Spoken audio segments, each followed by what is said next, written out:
My first run-in, was with shamans in the Amazon that didn't have everyone's best interest at heart.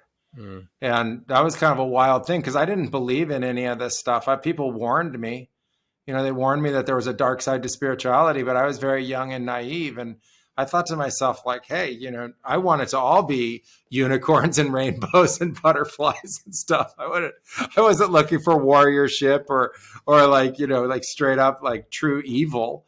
And it didn't click in my head that these deep core archetypal stories that we have in sci-fi and movies like Star Wars and stuff like that are ultimately coming from us. I was thinking that was like this externalized thing, and I found myself in the Amazon where I ultimately realized there was a lot of that going on. And, then I tried to like relate that back to the Western world. Like, how does that, where is that in our society? It can't be that it's just, this thing happening down in the Amazon.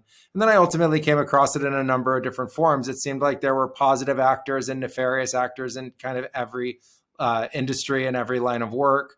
There were good parents and there were bad parents. There were,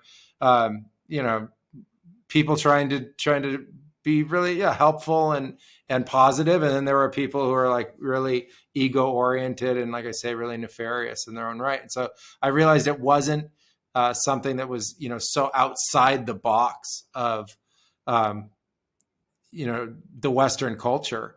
And I thought, as the psychedelic space opens up and the role of facilitation opens up, what does it ultimately look like? One of the things we're trying to do with the Academy is support people to be able to get the education that they need to be able to be credible in the role of a supporter.